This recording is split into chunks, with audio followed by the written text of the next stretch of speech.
Dennis was unjustly expelled from an adventuring party, so he decided to pursue his dream of becoming a chef and opening a restaurant, with the help of a girl he recently met named Atelier. Our new story begins with a group of adventurers battling a giant monster. Everyone is trying to defeat it when the monster unleashes a very powerful magical attack. The adventurers use a protective shield, but it shatters from the force of the monster's blow, injuring one of the female adventurers. Our hero, Dennis, approaches her and uses his magic to heal her. We then see the monster enhance its power, becoming larger and stronger. The leader of the adventurers, Vigo, then rallies everyone, telling them, "We are the Silverwing, do not retreat. We are the strongest guild in the world, and we will defeat that cursed monster." We then see all the adventurers at a meeting table. The adventurer Dennis asks, "Why was an emergency summons issued? What's the point of this meeting?" Vigo tells him, "The responsibility for the failure of our last mission rests with you, Dennis. If you hadn't used the Sound of Terror, the cave dragon wouldn't have escaped, but we would have defeated it immediately." Dennis angrily retorts, "You're the one who ordered me to use it." Vigo denies this, telling him that the mission was to defeat the cave dragon and collect rare materials from it. But the cave dragon suddenly went into a frenzy, making progress impossible. Dennis remembers what happened in the cave. When the dragon attacked them and wounded most of the adventurers, Commander Vigo ordered him to use the Sound of Terror. When Dennis did so, the dragon fled and the mission failed. Dennis then thinks to himself, "It's rare for Commander Vigo to make such a sound decision, so I was impressed at the time." Commander Vigo then addresses him directly, telling him that he would never issue such an order and suspects that Dennis orchestrated all of it to tarnish the guild's reputation. He also suspects that Dennis is a spy from another rival guild. He then tells him that he is expelled from the guild. Everyone is saddened by Dennis's expulsion from the guild. Dennis tells them that he will withdraw from their team, since everyone wants that. When Vigo tells him that a cook like him joining the team in the first place was a grave mistake, Dennis becomes angry and prepares to use his power. Vigo also prepares to attack. Then he says, "The Silverwing squad is for skilled swordsmen, magic priests, and heavy swordsmen like me. It's for those with suitable professions, but there's no place here for a lowly cook like you." Dennis gets angry but calmly withdraws and leaves. We then see Dennis in the city, where he meets a little girl whose balloons have flown away. Dennis flies up, retrieves the balloon, and returns it to her. Dennis continues on his way. We see Commander Vigo watching him from atop a building, saying that the time has come to seriously implement the plan. We then see Dennis leaving the city, and his friend Katie rushes up, asking him to stop. She asks him why he was expelled from the guild and begs him not to leave, because if he does, all the things he was in charge of, like making medicines and practicing alchemy, will collapse. Dennis tells her that there are other adventurers with such skills who will take over. Katie tries every way to convince him to stay, telling him they will never do without him. But Dennis still refuses. She asks him what he will do next. He tells her he will cook, as that is his unique skill. He is thinking of opening his own restaurant. He then thanks her because she was the one who discovered him and invited him to join the Silverwing. Then he leaves, his life as an adventurer over, and his new life as a cook beginning. He then heads to that city and begins to buy restaurant supplies. He buys a refrigerator, but then suddenly remembers his favorite book, How to Open a Restaurant and Guide for Former Adventurers. Dennis then changes his mind about buying the refrigerator and tells the shopkeeper that he will use ice magic. Then he leaves the shop, saying, "Oh my, that was close. Maybe I'm a bit too excited about this. Alright, let's focus and do exactly as How to Open a Restaurant, a Guide for Former Adventurers says." Chapter 4 of this book. I'll study it well. You need to buy an old property, then renovate it to keep the cost down. Don't forget to contact distributors. He proceeds to buy some items, spotting a beautiful frying pan and taking it. He continues on his way, and after a while he finally has everything he needs. All that's left is the cooking, and more importantly, the customers. And customers won't come without good cooking and a good reputation for the place itself. But he needs to hire someone to help with some tasks. Next, he goes to the slave market and sees a man announcing a girl. Come closer, young sirs. This girl's parents were defeated in a power struggle and exiled. She became displaced and ended up here. Today, we are selling her at a good price. Come and take a look at these noble features. Dennis watches the girl and thinks, her hair is beautiful, her eyes are beautiful, her skin is beautiful. She's truly wonderful, and perhaps she is the daughter of a noble family, just as that merchant says. He sighs, if only I had a lot of money to free this girl. If only I could do everything. But unfortunately, I can't free this world. The girl looks at him with sad eyes, and Dennis remembers something. Perhaps a previous girl, or one of the places where they raided a home when he was fighting with his team? Everyone starts bidding, some saying 100,000, others saying 300,000, while still others say 800,000. At that moment, Dennis says, I will buy her for 1 million. But someone else says, I will pay 1,500,000. Dennis is shocked by the amount, but this man is probably a pervert and his face shows it. Then Dennis says, I will pay 2 million. The man says, I will pay 3 million. Dennis says, 4 million. They continue like this for over an hour, and finally Dennis gets her for $5 million. He ends up using all the money he has to get the girl. He takes her to the hairdresser to comb her hair, make her look nice, and fix her up well. Yes, she's truly beautiful. Then he takes her, and they leave the place. Dennis takes Adler and they walk through the city streets. He tells her, if you don't follow me closely, you'll get lost. Adler walks behind Dennis, but suddenly he disappears. She searches for him but can't find him, and the city residents start arguing with her for not paying attention. Adler imagines many things and becomes scared, But finally, Dennis reappears and takes her, saying, "I was so worried about you. I'm sorry about what happened earlier. I was walking too fast." She asks him why he bought her. Dennis replies, "For no reason. I just remembered something from a long time ago. That's all." He then asks her for her name, or the name he should call her for now. She tells him her name, and they get to know each other. Dennis thinks about what a teller should do. He tells her, "Use the second floor as you wish, and if you don't want to stay, you can leave. You are free." A teller is very surprised, but it becomes clear that she is very hungry. So Dennis takes her and prepares food for her. He finishes preparing the meal and gives it to the girl. She begins to eat, finding it incredibly delicious, eating quickly and eagerly as if she had never eaten before. Afterwards, tears stream down her face. Dennis thinks to himself, "I don't know what she's been through, and if she doesn't tell me, I won't ask." He then asks her, "Is the food delicious, Deller?" But she can't answer, her face red because all the food is stuck in her throat. He tries to help her swallow the food. After that, Dennis watches Achler clean and polish the table. Then she joins Dennis in all his work, helping him prepare his restaurant, which he has named the Adventurer's Restaurant. They finish setting up the restaurant together, hoping it will bring them good fortune. Dennis then tells her to be their advertising girl, and she agrees. He reviews the items in the restaurant and finds everything is ready. The first customer enters the restaurant, opening the door. They find a man wearing full armor, his face hidden. Who is this man? What is his identity? What does he want, and why is his face hidden? Wait for us in the next episode to find out together. We hope you subscribe to the channel and activate the bell icon to receive all our new updates. Today's episode begins with Dennis as his first customer enters. The customer is cloaked, and to Dennis's surprise, wearing full armor.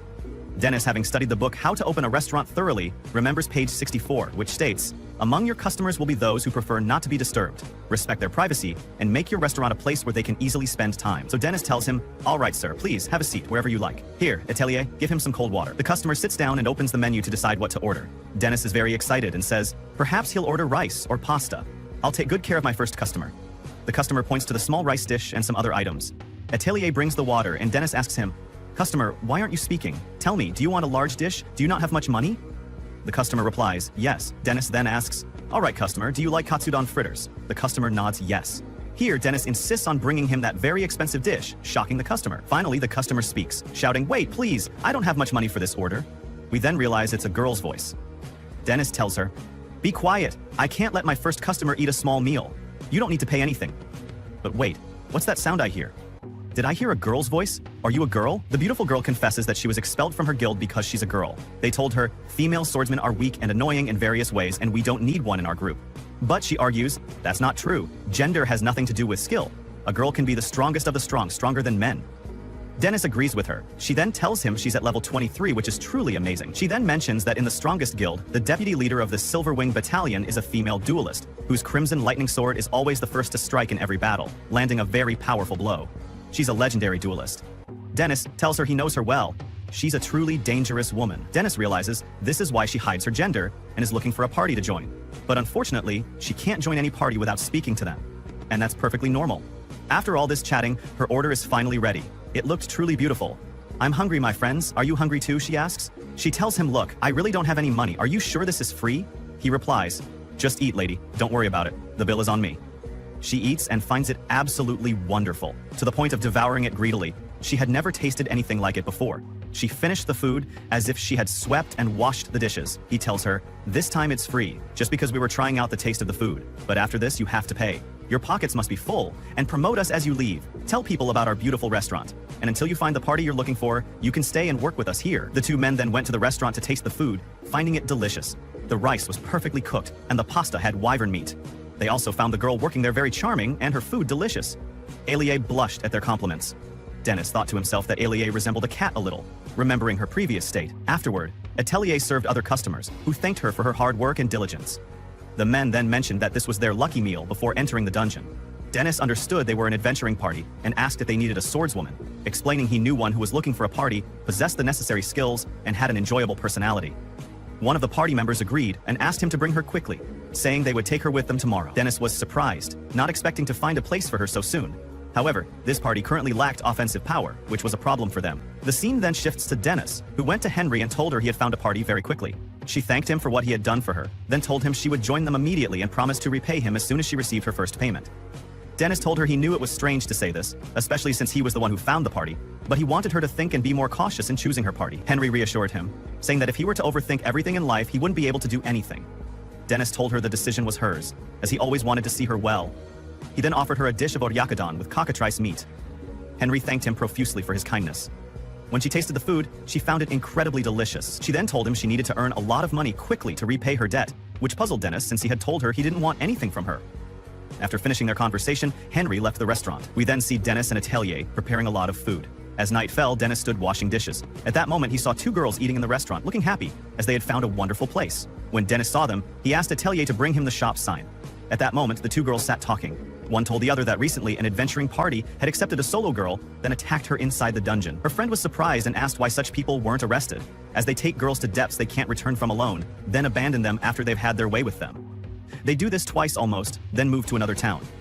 Dennis heard all of this, shocked by what was happening, and kept thinking about their conversation. After that, we moved to the guild, where Henry met the people there and told them she was a skilled swordswoman. Many people stood before her to cheer her on. Then we see the adventuring party approaching her to introduce themselves. We then see them heading into the forest to begin their work. Henry asked them about the type of mission they would be undertaking. They told her it was a simple task. They would go to the dungeon to collect some items, and they would tell her more inside the dungeon. Henry agreed to their terms, even though she wanted to know more, but didn't want to seem intrusive. She decided to do what they told her. When they arrived at the dungeon, Henry killed the monster in front of her with a single blow, which was expected from a swordswoman like her. Everyone congratulated her on what she had done, as having someone like her among them brought them a sense of security. Henrietta thought, "This is the first time I've felt someone rely on me. I've always been treated as if I were weak because I'm a woman, or they acted with excessive caution around me. But perhaps things will be all right with these people. I'll do my best." They continued on their way when suddenly a massive monster appeared before them. Henrietta attacked it with all her might, severing its leg and arms, striking it many powerful blows, and finally killing it. She then apologized to them, saying, "I'm a bit tired. How much further do we have to go? I thought we wouldn't venture too deep." Her companion told her their destination was very close. Then Still spoke, saying, "These glowing blue-green crystals are called memory crystals. This is what we came for." Henrietta was amazed and then became very tired, collapsing. Still asked Marmok to cast a spell on Henrietta to heal her. However, Marmok cast a paralysis spell on her instead, so she couldn't move her body. Still told her, "You're foolish. We just flattered you a little, and you exhausted yourself," Womak told him. "Don't call her foolish, because thanks to her we'll have enjoyable memories." Ayu still replied that swordswomen are the most delightful. They aren't annoyingly smart like sages or sorceresses, and their bodies are wonderful too. I'll cast the paralysis spell on you again. If you're lucky, someone will save you. Henrietta thought to herself, as the manager said, I should have been more careful. If I had been more alert from the beginning, I would have sensed that something was suspicious. She screamed and called out for anyone to save her, but there was no one in the vicinity who could hear her voice and come to her rescue. Finally, the cloaked man arrived and attacked them. Everyone was terrified by his immense power. They tried to cast a search spell to find his weakness, but it was useless. He was incredibly strong, at level 99. The gap between their levels and his was enormous. He began attacking them, one after another, with astonishing speed. Suddenly, the girl thought to herself that he moved as if he were an extremely skilled chef, and she immediately fainted. The scene then shifted to Henrietta, who was recounting the previous night's events to the chef. She didn't know he was the one who helped her, as he had been wearing a mask. She said that when she woke up, she was lying in the Adventurers Guild waiting room. She couldn't even thank the mysterious, muscular, knife-wielding man. The party members who attacked her were unconscious, tied with ropes, and left at the dungeon entrance. When the guild investigated, it turned out they were a criminal gang, all wanted. She felt it was a dream, but in any case, this proved she needed to be more careful in choosing her party members. Dennis apologized to her, explaining that he too was concerned and should have looked into them. Henrietta told him he was wrong, he had helped her, and she thanked him profusely. Suddenly, her stomach rumbled, indicating she was hungry, but she was embarrassed because she had no money. The chef told her, "It's all right, eat whatever you like." She ordered a specific meal, and he began preparing it. The two girls from earlier entered to eat. The chef quickly prepared and served their food, and they found it delicious. Then, one of the girls asked the manager why he hadn't opened the day before, saying it was unreasonable to close the restaurant 2 days in a row. He apologized, explaining he had something he needed to take care of. Henrietta imagined the manager was the same person who had rescued her the night before. Before she could speak, a customer entered the restaurant to eat. Who could this customer be, and what does he want? They call him Vivi the Sorcerer. Wait for us in the next episode to continue these wonderful adventures together. If you liked this video, don't forget to subscribe to the channel and activate the bell icon to receive all new updates. Our episode begins with Henrietta, a girl with beautiful golden hair, asking Dennis, "What do you think about me working with you here?" He tells her it's a good idea, but she needs to master the work perfectly. Now, he's going to prepare a famous dish for her, delicious ramen. As for her wanting to hide her gender and wear a helmet to become an adventurer so no one assaults her, that's probably very difficult. Even if they don't see her, they'll surely hear her. But in the end, she has complete freedom. The important thing is, her order is ready. I've put 2 slices of meat on it, a little bit of pepper, and an egg from my Indian chickens. Henrietta doesn't eat, but thinks a lot about Dennis's words when he told her, "You have complete freedom, but in the end, you are a girl." She quickly enters the bathroom, takes off her armor, and then comes out as her true self. Atelier welcomes her, saying, "Well done, by God, this is the best thing you've done. Be confident in yourself now." She then eats the delicious instant noodles while talking to Dennis, telling him, "Your words affected me greatly, as if you were weighing words of gold, the words of a master chef." Dennis replies, "Don't say that, I'm just an ordinary person. Don't flatter me too much, so I don't get too proud." He continues, "Anyway, let's get to the important part, sweetie. Every day you come to eat under the pretext of looking for work, and you eat for free. I didn't open this restaurant for God and country. I opened it to make money. Go find a good job and settle your bill. Yes, I gave you the first meal for free, but not every time. Have some shame," meaning work? At that moment, a strange person enters. They still don't know if it's a man or a girl. They open the menu and look at the items, but they're undecided what to order. "What do you think of the pasta? Are pastas very good?" Dennis asks. No, it won't work for me. It's heavy and gives me heartburn," the person replies. Dennis then asks, "What do you think of udon, a type of dish?" The person says, "No, it's also heavy on my stomach." Dennis gets angry and frustrated. "Then what do you want? Get out, don't bother me." Henrietta calms him down, saying, "The customer is always right, sir. Don't deal with him with such force." At that moment, Atelier approaches her and tells her, "You should order the fried rice, it's really good." And indeed, she agrees to this, and from that, we know she is a girl, not a boy. Dennis quickly prepares the meal. He was very fast, as it's his famous profession. In just 10 minutes, the food was ready. She eats it and indeed finds it very good. While she's eating, she starts a conversation, saying, "I'm going to talk to you about a topic that always occupies my mind. The people around me are very low level. Their mentality is weak. All they think about is completing the tasks in front of them and earning meager sums. They never aspire to become part of the elite." Dennis looks at Henrietta and says, See? See the people who want to be something? Who want to work and struggle, not just eat?" She replies, "Huh? What are you saying?" He says, "I'm saying what you heard. You can't gather crumbs. Perhaps you should bury yourself underground." She tells him, "Note that your words are hurtful, and I'm not used to such harsh talk." The blue-haired girl then continues, saying, "These people always lack ambition. You are showing a group of passionless individuals. They are duelists without a duel. It's truly unforgivable. Yes, I'm talking about adventurers.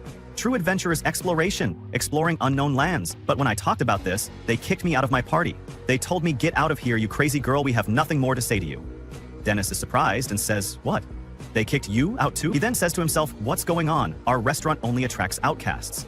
He then speaks to her, saying, "Be careful what you say. Don't get too enthusiastic because you'll end up alone and won't find anyone." She then gives him money for the food and identifies herself as Vivia, then leaves. The next day, we see Vivia again. She has decided to join the Night Mist team. When one is as great as I am, one finds oneself popular. Vivia was very proud of herself. Dennis tells her, "It's not Shabawaya, it's Shabia." In Shabia, both meaning popular/folkloric, but he corrects her pronunciation. "And don't be too proud of yourself or you'll suffer in life. But I'm very happy that you have great enthusiasm, and that in itself is a beautiful thing." He then prepares shrimp fried rice for her and she eats it. It was truly a delicious meal, so much so that even as I'm making this video for you now, I want to eat that dish. Do you also want that, my friends? Write your favorite dish in the comments. Then he asks her when she will start her first mission with that group. She tells him probably tomorrow. Her first mission is to collect rare materials for synthesis, so they will most likely head to the 5th floor of the Demis. At that moment, Dennis decides to assess her level and finds that her level is 17.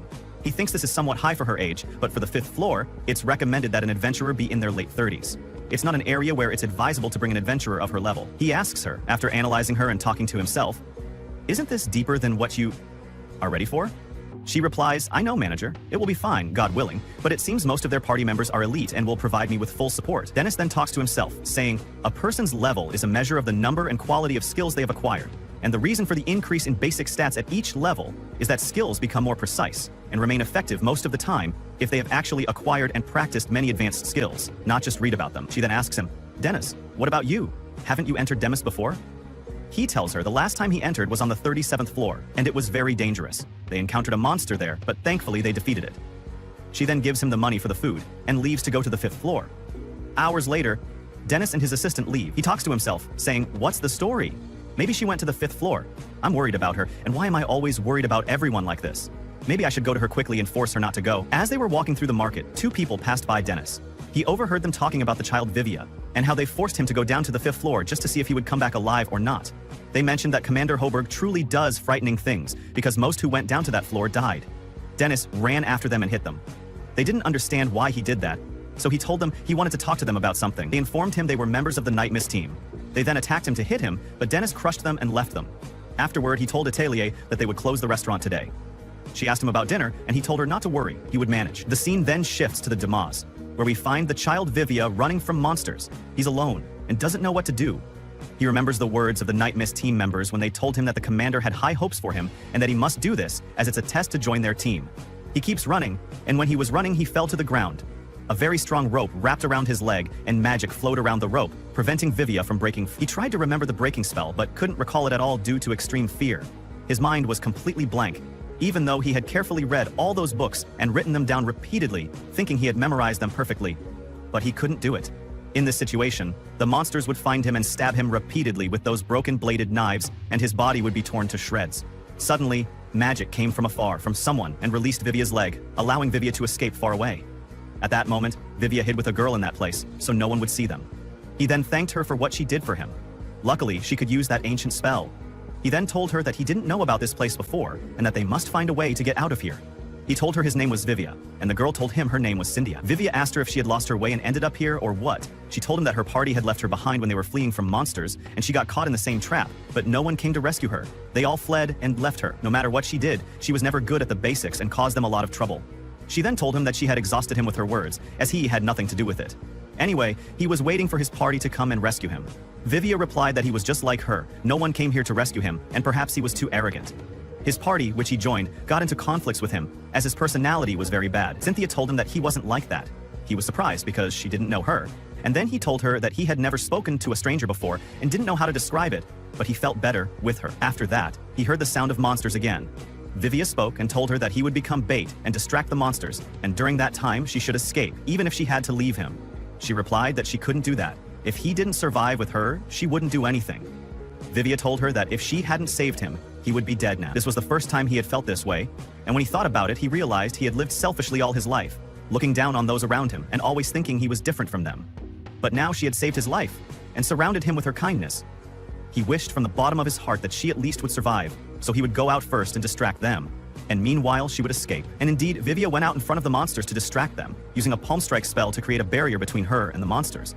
The monsters tried to break this barrier, and they succeeded. Suddenly, a masked man appeared. When Vivia saw him, he became very scared and tried to hit him with his spells. The man tried to calm down. When Vivia heard his voice, he recognized it as Dennis, the restaurant manager. Dennis used his power and created a large, strong barrier between them and the monsters. Then Dennis spoke and asked him why he jumped in front of the goblins, as he had made him worry and they needed to hurry out of there while the opportunity was available. He took him to escape. Vivia told him that there was another person, a girl who saved him from those goblins. Vivia kept looking for her but couldn't find her, so he thought she had escaped. Dennis told him that he hadn't met anyone on his way. Vivia went to that hollow to look for her and found the remains of a skeleton. Vivia was shocked because she was a girl he was talking to and he didn't know she was a skeleton. When they went to the Adventurers Guild, the employee told them that this girl was named Cynthia. She was basically 10 years old and worked as a sorceress, and 13 years ago, she separated from her party on the 5th floor, and her fate was unknown. She must have passed away there. After that, Dennis and Vivia took the girl's body and buried her, as Vivia was very sad about her. Dennis told him that he had heard about this before, that adventurers who die in the Demas sometimes save living adventurers. Vea kept crying over her and told her that he would always visit her grave and become the world's greatest sorcerer, no matter the cost. And he would save girls like her, no matter the cost. At night, Dennis and Vivia returned on their way. Dennis tried to make Vivia laugh and told him that he was hungry and would prepare fried rice for him to eat with him, as he didn't want him to remain in this state, for the girl Cynthia was now resting peacefully in her grave. Meanwhile, Vivia felt a specter coming from the girl's grave. He wondered about it, saying to himself that in ancient times people went through mysterious experiences, things they couldn't explain, and things that touched their hearts, so they started calling it magic. If that was true, then she was indeed a sorceress. The scene then shifted to a girl standing on a very high image of this church. She was very sad, but we don't know what was wrong with her. Thus ends today's episode. If you liked the video, please click like, and don't forget to subscribe to the channel and activate the bell button to receive all that is new. Our episode begins with Bachel at her workplace. Her boss calls her over and reprimands her for not finishing the reports. Bachel apologizes, but her manager and everyone else start mocking her. Bachel explains that the achievement bonus figures don't match, no matter how hard she tries. Her boss hits her head with papers and tells her to keep working until all the numbers align, scoffing at her for being at the 32nd level, yet still not being good at her job. Then we see Bachel at her desk, working diligently. She mutters, "The number of collected items is wrong. No wonder the achievement bonuses didn't make sense. Senpai has been working here longer than me, yet he keeps making silly mistakes, and I still have to wake up at 3:00 a.m. for an early mission. I haven't eaten anything for lunch or dinner, and now all the shops are closed." Bachel then remembers hearing about a new restaurant and heads towards it, but she sees Atalaya closing the restaurant. She feels sad because she's very hungry. Atalaya notices her distress and goes inside to tell Dennis that there's another customer. Bachel appears and asks him to prepare some food, to which Dennis agrees, asking her to choose whatever she likes. She takes the menu and chooses the daily special. Dennis begins to cook. Bachel realizes the place is very nice and decides she'll spend her vacation here. Dennis finishes preparing the food and places it in front of Bachel, who is amazed by its appearance and aroma. When she eats the food, she is astonished by how delicious it is. Henrietta tells her the food here is very tasty and recommends she try the fritra and magic ramen dishes, as she was the restaurant's first customer and knows all the dishes. Bachel looks at them as everyone talks together and begins to laugh, then suddenly cries. She apologizes to them, realizing that there is delicious food in this world and a warm place like this and kind friends like these. Every day she faces undeserved anger and harsh words at work, is forced to work late, and wakes up every morning feeling like she wants to die. She then remembers past days when she was very young and was skilled at using magic.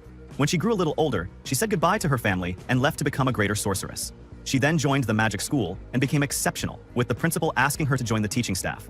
Bachel then decided to join an adventurer's party to earn money quickly. We return to the present and see Bachel leaving the restaurant. Dennis and the girls are surprised by Bachel's strange state. Vivia then says he remembers that girl. She was from the Night Fog troupe. This troupe abandoned him long ago, leaving him to die. He doesn't know her well but saw her once, and seeing her now disturbs him because her manager treats her so harshly. Henrietta suggests to Dennis that they should do something and save Bachel, but Dennis refuses, telling them he's just a chef and all he can do is feed people. Early the next morning, we see Bachel waking up, but she can't move because she didn't get enough sleep. She arrives at work late and everyone starts scolding her. They then enter the dungeon. While a monster is attacking the manager, Bachel uses her magic and defeats the monster, but her manager still treats her harshly. Then we see Bachel walking in the city, remembering the insults from her party members and how she was always wrong and that they lost because of her. Viviette and Henrietta then see her by chance. We then see Bachel standing on a tall tower, thinking to herself, I never expected things to come to this. Perhaps, my friends, she's contemplating suicide. At that moment, Viviette and Henrietta are watching her. She continues, perhaps there's no purpose in living. I'm just one step away from leaving this life. Then she falls, and Henrietta falls after her, trying to save her. Vivia then uses her superpowers to create a protective wall, and Bachel lands on it. Thankfully, everything turns out well. The scene shifts to Dennis. A girl enters, but she's naked. He's shocked and exclaims, "Why are you naked, you idiot? You can't do this." She replies, "I'm so sorry, but I couldn't find the towel." He gets even angrier and tells her, "You shouldn't do this and walk around naked." He brings her a towel. Then Vivia and Henrietta enter and see the situation. They remember something else, as if he was undressing her. He explains the misunderstanding, saying he was just very angry. After that, they see Bachel, the customer who dined with them today. She seems to be suffering from some illness, so they immediately put her to bed. She needs complete rest and shouldn't think about anything else. That girl is from the Night Fog troupe, and it's probably impossible for her to find peace. Dennis says, "I will talk to that troupe and inform them." Indeed, in the evening he meets with them. The troop leader speaks to him saying, "We apologize very much. I heard that one of our members caused you trouble." Dennis replies, "No, I am the one who should apologize, because I knocked 2 of your men to the ground a while ago." Then the troop's commander introduces himself as Hopper, leader of the Night Fog troop.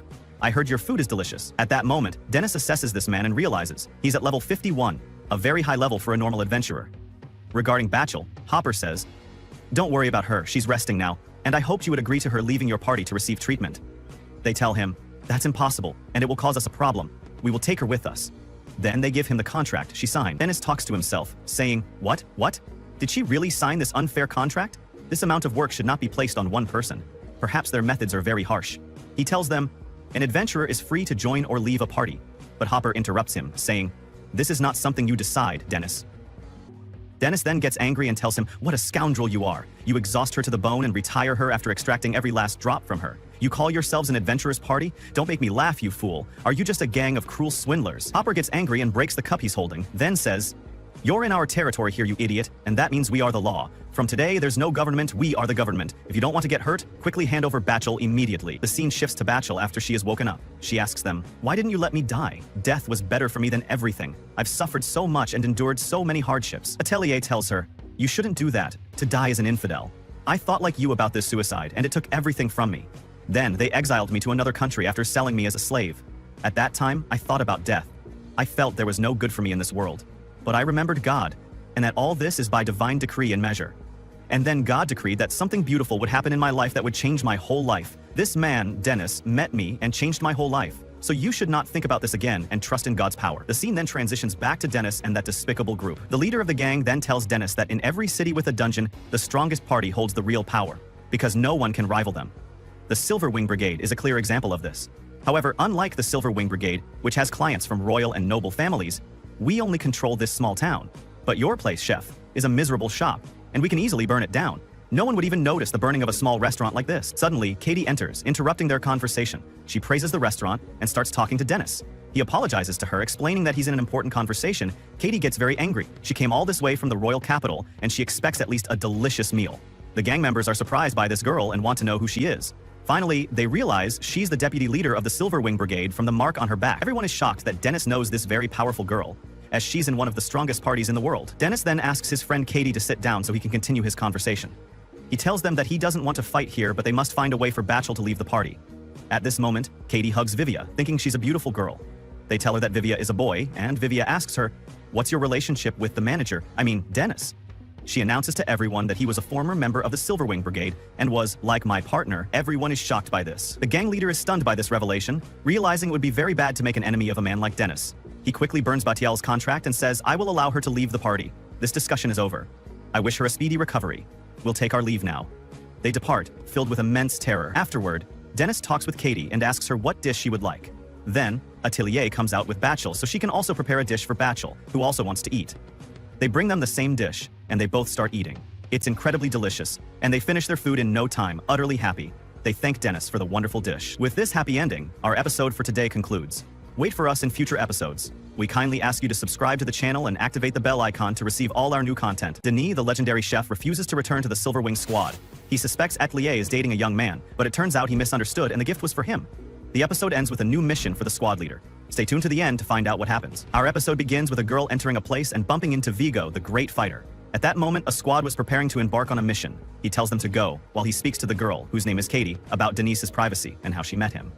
She looks at him in astonishment and says, "How could this news spread so quickly?" He replies, "I know everything before you even think it, but tell me, why did you go to him?" She explains that there was no specific reason, she just wanted to eat his food again after a long time. She then remembers the delicious fresh food, saying, "It's the best, Denis." She then says, Denis, I want you to come back to the Silverwing." Everyone is surprised. He puts down the knife he was holding and says, "What's wrong with you all of a sudden?" She tells him that, frankly, without him, the Silverwing is on the verge of collapse. He tells her he doesn't want to go back, even though he was the main pillar protecting the rear ranks. Now, after his departure, the squad members are very affected by his absence, unlike Vigo. He tells her that, doesn't matter, he likes his life at the restaurant. It's true that his regular customers are just fools, but he loves the restaurant. At this stage, he doesn't intend to return to that stressful and pressured party. She says to him, "Even if I'm the one asking you, I'm begging you, my friend." He approaches her and says, "I'm not an adventurer, I'm a chef in the end." We return to reality, and Katie says that the Silverwing must bring Dennis back. Before she can finish her sentence, he tells her, "No matter what you say to me, I have no intention of bringing him back, and don't get involved with him. This is an order from your leader." But she is very sad and says, "How can this be? Everything was going so well until now." But he gets angry, leaves her, and exits the place. The scene shifts to Dennis, where things are more flexible.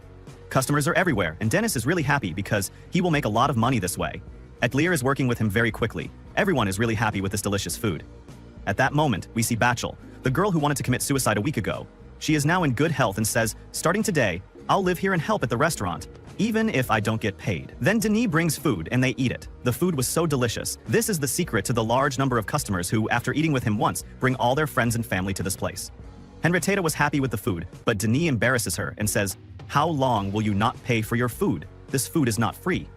Her face turns red and then dark from embarrassment, but she brought it upon herself, so we should not do this unless it is absolutely necessary. The number of customers increases more and more, and they are very excited about this good food. After that, the scene shifts to Henrietta taking a shower, but the water is very cold. She says, "I wish I could go to a nice bathhouse. It has been a long time since I've been in this state. I have to earn money quickly to be able to pay my debt to the manager."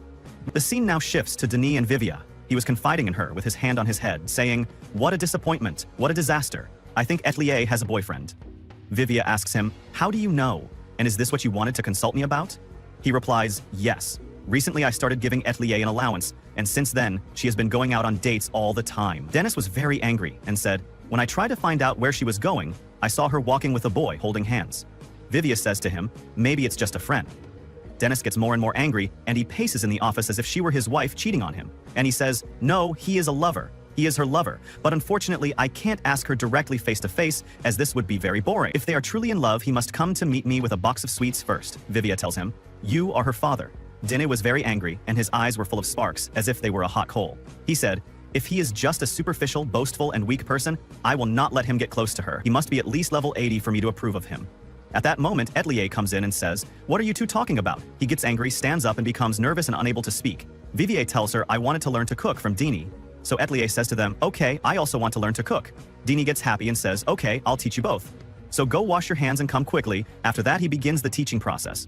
First, they bring an onion to make katsudon, as it greatly affects the food.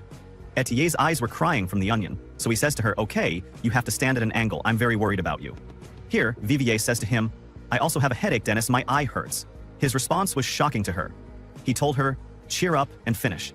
He tries to teach them everything. At that moment, he remembers when his mother was teaching him when he was young. He gets lost in his thoughts. Then Etlier calls out to him and says, "I was whisking the eggs and the shell fell into the dish." He then starts teaching her the matter many times until she becomes proficient in everything and finishes preparing the meal for the first time. Vivier also finishes her first attempt. They were really happy. After that, the bell rings. Etlier says, "Maybe I should go now." He asks, "Where are you going?" She replies, "I'm going outside." At that moment, she actually goes out without caring about anyone and doesn't respond to him, as if she were anesthetized. Dennis gets angrier and angrier because he doesn't know where she is going. At that moment, Bachelor comes out and he says to her, "You came at the right time. Say that katsudon if you want it, and this too, but I can leave the market for you. Maybe you should shop and bring these orders." She asks him, "Why don't you go yourself?" He tells her that he and Vivier will follow Etlier. At that moment, Henrietta also comes and says to him, "Hello, I actually went and took the party test today." He tells her, "This is not the time. You can go with Bachelor to shop now." Then he and Vivier fly off to look for Etier. They were spying on her, and indeed they reach her and watch her from behind the fences. Vivier tells him, "You shouldn't do this." He tells her that he is her guardian now and must do everything for her and know where and when she goes. At that moment, the boy comes and Denise gets angry and says to Vivia, "Look at that wretched dog, how he stares at my girl like that. I will teach him a very harsh lesson." Vivia tells him, "Wait, you're not sure yet. It's good for her to have friends. You should know who this man is first." After that, they continue to monitor them, and they enter a jewelry store. Dennis gets angrier and angrier and says, What? Is he gonna get her a wedding ring? It's too early for a marriage proposal." He puts his hand on his head and says, "Oh, woe is me. I can't stay still and watch." Vivia says to him, "I have an idea." The scene shifts to Henrietta and Bachel, where Bachel asks her, "What's wrong, Henrietta? What's bothering you?" She replies, "I'm thinking about returning the money to my teacher, Danae. If the situation continues like this, the manager will start to hate me." Bachel asks her, "How can you not have money when you do a lot of individual tasks?" The other one tells her that she does get money, but she spends all of it on maintaining her weapon because she wants a very strong weapon, and because she is always on the front lines, her weapon gets scorched and needs to be reforged by the blacksmith again, and this requires a lot of money. At that moment, they hear someone saying, "Did you hear what happened 4 days ago? The leader of the Night Fog was defeated by the restaurant manager. It seems that manager was a member of the Silver Wing." Yes, I heard that too. It's truly amazing, and I was really surprised. But I hope that the scum of the Night Fog squad don't try to cause trouble. The scene shifts to Dennis and Vivia.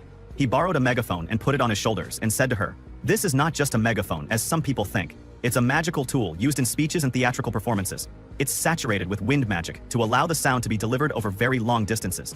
Screaming loudly won't change anything. You have to show your skills now," she tells him. "Watch and stay still. I will use it in reverse, and now it will turn into a process of amazement." And indeed, my friends, they use this megaphone as a spying tool, and here Atelier and the person with her, they hear her saying to him, "Beautiful, I love this, my eternal treasure." Denis was so angry that he started causing problems, and people started looking at them and wondering what they were doing there in that place. At that moment, a thief comes, puts his hand on a bag, and flies away, running at his maximum speed. When Denis found out, he chased after him, but with great speed, as if he were a tiger walking on the ground. The speed increases more and more. The thief used the power of the wind and jumps off the houses, but nothing stops Dennis, and he says to her, "Do something, use your supernatural powers." And she indeed uses a formidable power, which is the glove hand, and he jumps on it and flies into the sky, to the point that he reached the clock square. Now he is observing his movements from above, and he will probably jump on him with a very powerful jump. He starts flying and moving on the gloves, and in the end he almost catches him, but the thief uses a strange trick and continues on his way. Here, Denis decides to drop Vivia so he can be faster. He calls on Bachel and Henrietta to catch this man. Here, Henrietta gets very angry and uses a great force, then catches him and hits him with a powerful blow and runs at him. He then once more has a powerful blow striking him, runs at him. He says to her, "Bravo, you're the best. That's an awesome move from you. We've been chasing him for a while, but we couldn't do anything to him." After that, they go to the restaurant and Denis tells them everything, but they are still not sure yet. They were talking together about Etlier and how Denis was very angry about this matter, but he didn't know what to do. They started discussing the matter and each one of them gave her opinion. After about half an hour, the door knocks and Etlier enters. She then comes to Denis and says, "Please, this is a gift for you." He is surprised and says, "What? Is this for me?" She says, "Yes, I saved my allowance and then asked for help from a goldsmith to get you this. It's the same color as Denny's eyes. Everyone understands that this boy was working with the goldsmith, which means that the manager misunderstood and judged her unfairly. She asks, "Misunderstood what? I don't understand anything." They tell her, "The manager thought you were in a relationship with this boy." Dennis gets angry and says, "Wait, don't talk, you idiot." Then he says, "Nothing, nothing." Then he puts on this thing, and it was really beautiful and looked great on him. After that, the scene shifts to the leader of the Silver Squad. He then comes to this man, the leader also, and says to him, "It has been a long time since you came here, and I now want you for a job." What is the job, my friends? If you want to know, you should follow the channel and activate the bell button to receive everything new. Several days later, Dennis tells Atelier to lock up for a break so they can make dinner preparation. But a medieval version of Alfred suddenly walks in and drops to his knees while crying about how long he has searched for. Upon seeing this, Henrietta immediately grabs her sword in case he is a PDF, but Vivia tells her to wait until they figure out what he wants. Dennis then asks who he is, so Stephen introduces himself as the head butler of the Workstat family and says he came to take Atelier back home. While Dennis and Henrietta try to figure out who the Workstats are, Bachel and Vivia completely lose it and explain that they are only the most powerful family of wizards on the planet. Stephen then further explains that Eight's dad had a younger brother named Joseph, who claimed the family's wealth for himself and made everyone believe that Eight was an illegitimate child, so they could throw her out. Luckily, Stephen managed to find her dad's will and used it to gain approval for an investigation by the judicial court, so they can reinstate her as the head of the family. As he excitedly tells her that it's time to take back what belongs to her family, she refuses to go and grabs Dennis in fear as all the traumatic memories flood her mind. Dennis quickly senses this and considers sending Stephen away, but he ends up convincing her to go back because she can't run from it forever. However, she only agrees on the condition that he has to be there, so he decides to go along with her. Minutes later, Vivia puts on his best suit and asks Dennis if it's really okay to join them. So Dennis reminds him that he spent the last few minutes begging like his life depended on it. After M14 comes out, Henrietta and Bach promise to take care of the restaurant, so they get into the carriage and head out. Hours later, they finally make it into the royal capital, and when Dennis tells Vivia to stop making his low-class upbringing so clear, Vivia proudly accepts that he is a peasant and continues enjoying the view. A couple minutes after this, they arrive at the judicial court and meet Barrister Sestich, who then explains that he will be overseeing the investigation before taking them inside. He then asks for some of her blood, so Stephen grabs the needle, but Atlia immediately refuses to let it get close to her body. Dennis then manages to convince her again, but she passes out as soon as Stephen draws it. So, Dennis hands her over to Vivia before asking Sestich for the details of her case. Sestich starts by explaining the powerful hypnotic magic her family was known for, and says she could possibly have that power as well. He then explains how her uncle Joseph allegedly unalived both her parents and convinced the entire royal capital that she was not of royal blood just so he could easily take over. Thankfully, with her father's will clearly stating that everything belongs to her, they only have to prove that she is the legitimate daughter for both her dad and mom. For this, Sesvich takes them into the courtroom to test out the DN, a matching orb meant to be used during the hearing. After pouring in 8 layers blood, he adds that of her dad and mom as well, before explaining that the pink crystal formation shows that it's a match. The following day, they all return to the same courtroom for the hearing, and Lord Joseph immediately starts trolling Dennis for getting kicked out of the Silverwing Battalion. When Dennis tries to respond, the judge calls his full name and demands silence. Vivia then remembers that his last name is connected to the most famous restaurant in the royal capital. But while he continues thinking about it, the judge proceeds to read Atlier's father's will. As soon as he completes it, Joseph's lawyer claims there is no way can inherit everything because her mom was probably one of many mistresses her dad had fun with. Sestich then asks for the test to prove it. So the judge makes them all stand before the orb and says they have to draw straws to ensure a fair trial. Minutes later, Stephen ends up with the colored straw. So he climbs the podium and starts by combining 8's blood with that of her father. As expected, the crystal forms, but when he adds her mom's blood to the mix, the crystal formation suddenly breaks down into a dark liquid. Upon seeing this, Sesvich demands a second test and accuses Joseph of tampering with the evidence, but the judge rejects his objection and rules in favor of Lord Joseph. After he decides to leave the family's collection of books to Atelier, Dennis notices something off about Stephen, so he takes a close look and spots blood in his hand. He immediately walks over and picks him up in front of everyone before demanding to know what he did. Terrified, Stephen admits that Joseph promised to reinstate him as head butler of the family, and this sends Dennis into a murderous frenzy.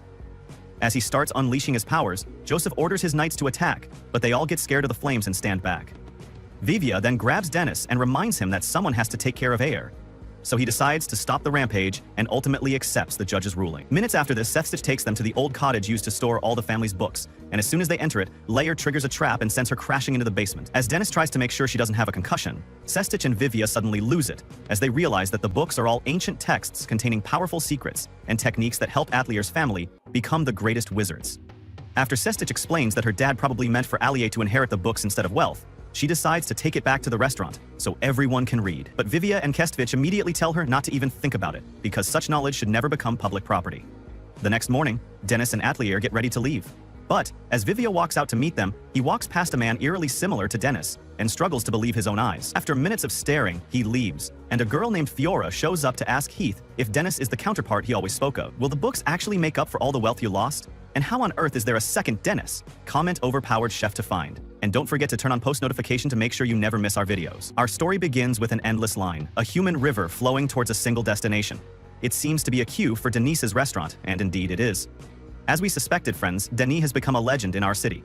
The youngest child knows his name as well as the oldest elder, and for one simple reason. He is a master of his craft. People journey from every corner of the map just to taste his beautiful food. You are about to witness true magic, he'd tell them. Here, you will not only eat, you will eat, and you will read. But once you have finished your meal, you must leave immediately and make way for others. This is a restaurant, not a library. One day, a man with a kind face, his head wrapped in a turban that suggested he was from India, approached him. "Forgive me, Mr. Director," he said softly. "I am sorry to disturb you while you are so busy. I know my request is audacious, perhaps even illogical, but I believe that by analyzing the complete works of Monglemore, I may be able to heal my wife's illness. I know the true healer is God, but we are meant to seek out the means, for every disease has a cure. I beg you, please, let me borrow this book from you." In that moment, Dennis paused. He thought of Atelier, knowing she would look at him and nod her approval. But this was a special case. The crowd began to murmur, "How wonderful, he'll let him borrow it." Suddenly, Denny's temper flared. "Silence, you fools," he roared, stunning the room. "This is a special case." The Indian man thanked him profusely, kissing his hand before departing at once. The demands on Denny were relentless, and he was forced to work at his absolute peak. Yes, my friends, he unleashed his full power just to keep up with the orders, knowing that if he slowed for even a moment, he would accomplish nothing at all. The scene shifts. It is another day and another time. A deep winter chill has settled over the land. We see a young boy shivering violently in the freezing air. Suddenly, something falls to the ground. He sees it, and with a burst of speed, he runs after the lady who dropped her money. He runs so far and so fast that by the time he reaches her, he cannot even catch his breath. Touched by his honesty, the lady takes him into her home and gives him a hot meal. Watch how he holds the spoon. It's clear he has likely never used one before. You can see it for yourselves and be the judge. He is a boy from the very depths of poverty. He was so happy for the food that he began to weep with joy. Yes, my friends, that little boy was Dennis in his childhood. He awakens with a start, pulled from a dream of his past. He had lost consciousness, and now his friends are all gathered around him. He was utterly exhausted, yet he tried to get up to continue his work. "Don't," they told him gently. "You shouldn't do anything in this state. We have closed the restaurant for today." He fell back, his body burning with fever, his temperature soaring past 40 degrees Celsius. It was likely just a bad flu that would pass, God willing. For now, he needed to rest. And when he woke, he would need to take his medicine. Everyone agreed it was best to leave him to get some peace. As the others filed out, Atelier pulled a chair up to his bedside and sat down, watching over him. Meanwhile, the rest of the group debated what to do. Perhaps they could find a rare plant, or prepare a special kind of food. They were tense with worry. And as you know, people in a panic can be a whirlwind of disorganized energy. It was then that another man entered the room. His name was Sisyphus. "What happened?" he asked, his voice cutting through their anxious chatter. "We returned to find Dennis, still lost in the depths of his illness, lying in bed. Beside him, Atelier gently places a bag of ice on his forehead, hoping to quell the raging fever. But his condition doesn't improve. Racked with guilt, she apologizes to the unconscious Dennis, believing she is the cause of his suffering. As she watches over him, Dennis' mind drifts back once more to his childhood. He was a mischievous boy, full of restless energy. He found his way into a restaurant kitchen, desperate to learn the art of cooking. But his antics were a constant source of frustration for the chefs. They complained endlessly to the head chef, a wise and patient woman. She urged them to be patient with him, reminding them that he was a beautiful child whom she had taken into her own home. Home day, she promised them, he will understand everything. The memory sharpens. We see a young, beaming Denise walking towards the restaurant, proudly carrying a dish. He is ecstatic, believing he has perfectly replicated a recipe he observed using a special deconstruction skill to create the ultimate fried rice, where every single grain was separate and perfect. He was certain it would be delicious. Suddenly, a well-to-do lady enters the restaurant. Drawn by the wonderful aroma of his dish, she asks to taste it, remarking how impressed she is that a restaurant like Black's would have such a young, talented chef. But as she takes a bite, her face falls. The taste is terrible. Just then, all the chefs gather around. The head chef steps forward and, with a subtle, almost invisible motion, seems to use her magic on Dennis's dish to make it taste better. She apologizes gracefully to the customer. "Please," she insists, "try the rice now." The lady takes another bite, and this time, her eyes light up. "It is absolutely delicious," the head chef explains with a smile. "It seems our apprentice forgot to add a key ingredient." Later, in the kitchen, Denis approaches the head chef and apologizes for using a strange skill on the food. She asks him gently, "Do you understand the importance of using your skills correctly?" When he nods, she says, "Then it's okay." Denis begins to cry, telling her he thought he had made the perfect fried rice. The head chef comforts him, explaining that he simply needs to study more and listen carefully to others. Denis agrees. But how did you do that, he asks, his curiosity overcoming his sadness. You changed my dish into something delicious. I saw it. I used a deconstruction skill, but you used a combination skill, didn't you? She smiled. That is very simple. I can do anything. A fire ignites in Denis' eyes. Can I become like you one day? The head chef looks at him, her expression full of confidence. I am certain you will. We return to the present. Denis is still asleep, with Atelier now slumbering in the chair beside his bed, exhausted from her vigil. The scene shifts to Sisyphich, Viva, and Henry. Why are you really here? Viva and Henry ask Sisyphich. I am obsessed with magic, he confesses. Among the volumes that Lady Atelier inherited, there is one I am desperate to read. That is why I came. However, it seems Denis's well-being takes precedence over any magical manuscript. He then changes the subject. So, what are you all planning to prepare for him? We are going to make him okay, Henry replies. Sisyphich nods thoughtfully. To do that, he says, you must cook the rice first. When the rice is cooked to perfection, only then can you truly begin to make the okayo. This means that what we should really be discussing is how to cook the most delicious rice, using magic. We must cook the most delicious rice using magic, he declares, his voice ringing with excitement. The idea catches fire, and suddenly everyone is buzzing with energy. This method, they all agree, will create a meal with an unbelievably delicious taste. Immediately, they fall into a passionate discussion about the type of flame they should use. We'll use a normal flame, some suggest. No, a specter flame would be better, others argue. A third group proposes, let's combine the normal flame and the specter flame. Are you mad? Viva interjects, his voice sharp with concern. If we combine the two flames, the cooking heat could become unstable. Precisely, Sisyphich says with a clever smile. We will use both the specter flame and the normal flame, and we will solve the problem of uneven heating by using a special pot, one that contains magical catalysts to stabilize the heat transfer. This, without a doubt, is the path to cooking the most exquisite rice using magic. Everyone cheers. Now, Sisyphich continues, we must ask ourselves, how do we transform this perfect rice into a delicious okayu using magic? The girls suggest they take a short break before tackling that challenge. Just then, Polfo enters, carrying a book. He had heard the director was ill and came at once. To everyone's astonishment, the book contains information about a magical tool called the Rice Box, an artifact designed to make cooking delicious rice effortless. They quickly acquire the magical box, place the rice inside, and all they have to do is wait for the magic to work. Soon after, Atelier emerges from Denis' room with wonderful news. The director is starting to recover. His fever is breaking. Everyone is overjoyed. When Atelier sees them preparing the meal for Denis, she tells them she will add eggs to the okayu. They are thrilled. She is a master at preparing eggs. That evening, we see Atelier enter Denis's room. He has just awoken. She presents him with the egg okay. He takes a spoonful, and the taste is so magnificent that it instantly transports him back to his childhood, to the memory of the teacher who first taught him how to cook. He looks at Atelier, his heart full of gratitude, and thanks her profusely. And with that, the director regains his health and strength. With this happy ending, our episode for today concludes. We will see you in future installments, but we kindly ask you to subscribe to the channel and activate the notification bell to receive all that is new. Our episode today begins with Henrietta, wherever she may have been, feeling very happy and walking through the market. She greets everyone, young and old. Her grandmother says, "You seem to be in a good mood, my girl. What's wrong with you?" At that moment, she runs into Vivian. Vivian looks at her and says, "What's wrong? Why are you so happy and why are you carrying so many things?" Henrietta replies, "I'm so excited for the feast today, so I brought a lot of stuff." Then they meet the fruit and vegetable vendor. He says, "Welcome, you're very late. I hope you don't stay away again. You haven't been here for a whole week." They apologize, saying, "We're so sorry, but the Adventurer's restaurant was temporarily closed." He asks, "Why? What happened?" They tell him that Dennis was sick and taking a break. The scene shifts to Dennis. He says, "What's up, guys? Are you ready?" "Of course, Atelier, you know where we're going. You won't need your apron." At that moment, Vivian and Henrietta arrive. "Come on, everyone, the moment you've been waiting for is here." But until now, we don't know where they're going. Henrietta begins to pull out the things they brought, a towel, soap, and a bucket. Everyone starts bathing. Dennis was very pleased with his muscles. Vivian says to him, "What are you doing? What is all this strength? What did you do to get all these muscles?" At that moment, when Dennis looks at Vivian, we realize that Vivian is a man and not a girl. Dennis asks him, "Why are you so skinny?" Vivian tells him that he doesn't eat much and doesn't care about his body or muscles, but he asks, "Tell me, what's the secret to those big muscles?" Dennis replies, "I'll tell you. If you do 2,000 push-ups every day, you'll look just like me." Vivian looks at him in astonishment and thinks to himself, "This Dennis is not human." They spend a lot of time in the bath and bathing. Afterward, in the evening, we see them outside. The weather was very nice and they had prepared food, slices, pies, shrimp, and juice. Henrietta speaks, "On this beautiful day, it is my honor and pleasure that you have gathered and prepared this place."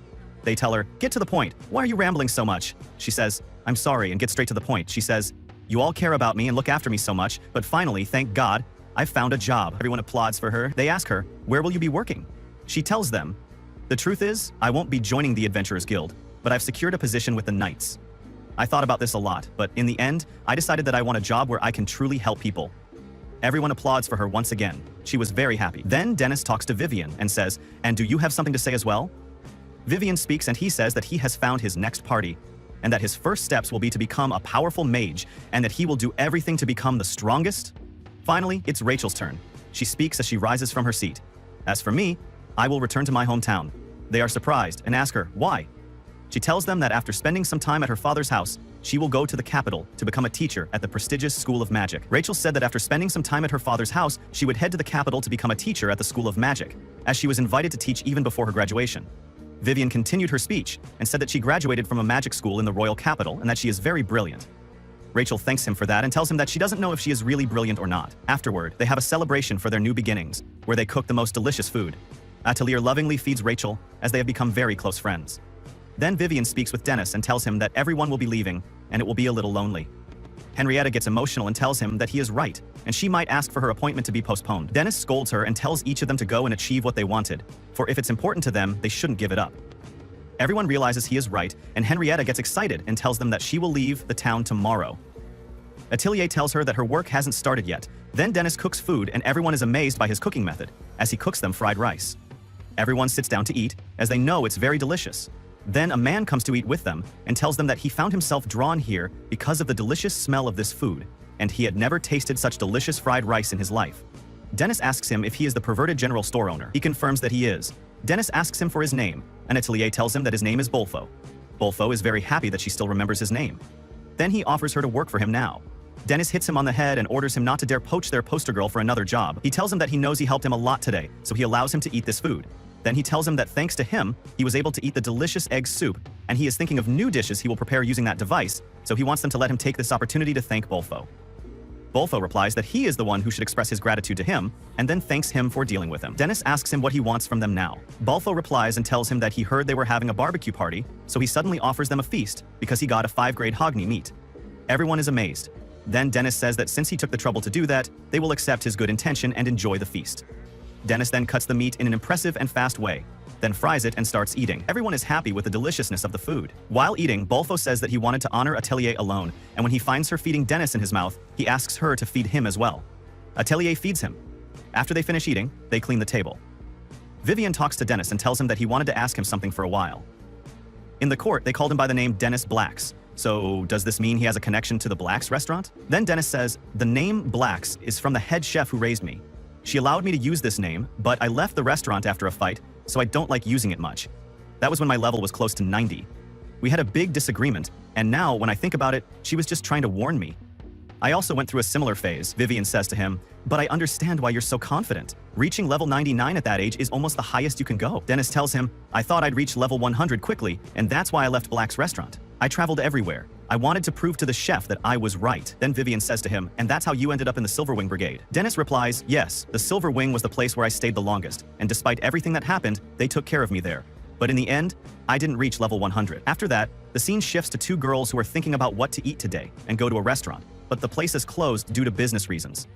Then some men come and start a fight with them and hit them, but the girls use their magic and attack them, and they can't move until they apologize. Then we see a fire coming out of the restaurant.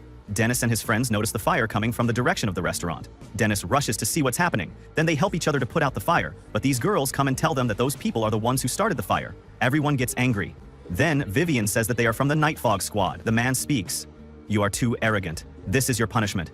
And we are not the only ones from the Nightfog Squads. The Silverwing Brigade and all of the Rockstat group, we all want to destroy you. This is your end. Everyone is shocked and afraid of what the man says. After putting out the fire, they go inside the restaurant and feel very sad. Dennis remembers all the memories that happened with them. He remembers the beautiful memories they had in the restaurant and remembers Atelier as she served food to people. Everyone is sad about this. Vivian blames himself, saying that he is at fault because Dennis saved him, and now those people hate him and he got him into this mess. Each of them starts blaming themselves for what happened. Dennis tells them, you did nothing wrong. I never imagined that the Silverwing Brigade would get involved as well. It's likely that Joseph and Rockstat ordered Vigo, who passed the orders through the Silverwing Brigade, and the Nightfog Squad committed the arson on their orders. That's all there is to it. I'm the one who interfered in your affairs without being asked. I was very arrogant. Vivian replies, that's not true. You didn't do anything wrong, Dennis. Let's defeat them all together. Isn't that what we've always done? so let's do it this time too. Dennis says, it's fine, I'll open a small restaurant in another town. I'm a little tired, so it's okay. Luckily, no one was hurt. Everyone gets excited to fight the enemies, but Dennis tells them, I think I'm strong enough as an individual, but you all need a lot of training. The most powerful noble house in the kingdom and the strongest adventurer party have allied against us. And on top of that, they have quite powerful followers. We are not strong enough to face them alone. Thank you, my friends, for everything.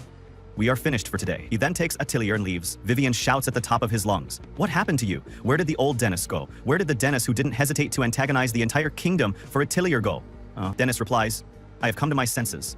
Then he leaves them and walks away. A little later, Dennis returns to the burnt restaurant. He opens the safe and finds that the safe is fine. He takes the money inside and says, if I make a move, they will follow me. And if we face them all, there will undoubtedly be casualties. Not all of us will get out safely, so I will leave before that happens. Elsewhere, we see his friends standing in front of the restaurant, very sad, and we notice a gang heading towards them. We return to Dennis and Atelier again. Atelier asks, can I go with you? I never want to see you sad, Dennis tells her. Things like this happen in life. It was a beautiful town. When things calm down, we'll take a tour and come back here. Their fists meet, symbolizing their enduring bond and that they will always be together. This is where our episode ends today. Wait for us in the next episode to follow these exciting events together. We kindly ask you to subscribe to the channel and activate the bell button to receive all that is new. The story begins with a major tragedy, the burning of Dennis's restaurant. Dennis is standing watching, unsure of what to do. His world turns black in that moment. Then, two girls appear and tell him the arsonists are from a group called Night Fog. Hours later, after the fire has subsided, Dennis checks his vault and finds his money is safe. He considers whether to retaliate, but then says, I'll leave before that happens because I don't want any casualties among you. Meanwhile, the girls are standing there when a group of people, whose identities are not yet revealed, arrive. Dennis leaves the restaurant and finds them all gathered around. One of the girls tells him, we won't allow you to run away at night, manager. I didn't think you were a weak and lazy man to this extent. Flavia then speaks, saying, I finally realized what kind of person you are, Dennis. You can't bear to see others get hurt, but when you're the one who is hurt, you don't care at all. Please, look at everyone who is here. Do you know why the townspeople gathered here at this late hour? They all came to help you, Dennis. Dennis is shocked, thinking they've turned against him, but Flavia continues. If you're sad, we'll all be sad with you. When you're hurt or in pain, we'll be hurt with you. Everyone is with you. We came from different places and ended up here. You were also kicked out, weren't you, Dennis? When a person is no longer needed, being kicked out may be inevitable, but this time it's completely different. Those who need you and want you among them are standing in front of you now. They scold him for not wanting to hurt anyone, but manager, no one will kick you out anymore and we won't allow it, they say. Even the disgusting man, Volfo, says, no one who harms Ethier or you will get away with it. They all gather around Dennis, promising to help him. Let's fight together, manager. Dennis thinks to himself, how silly I am. I'm the one who advised people not to give up what is important to them, and now here I am trying to give up. I must consult them on all my matters. Finally, he agrees, together we will fight, together we will rebuild, everyone is happy. He then tells them, but I don't want anyone to call me weak and lazy. They suggest a name for their group, and Atelier proposes, the Outcasts Restaurant. Despite sounding harsh, it would be unique because they truly are outcasts.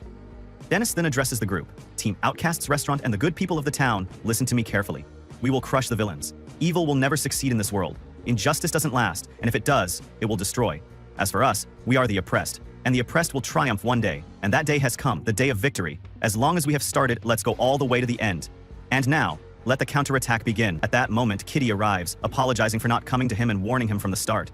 Dennis tells her, this is not your fault. Don't apologize. I know you well.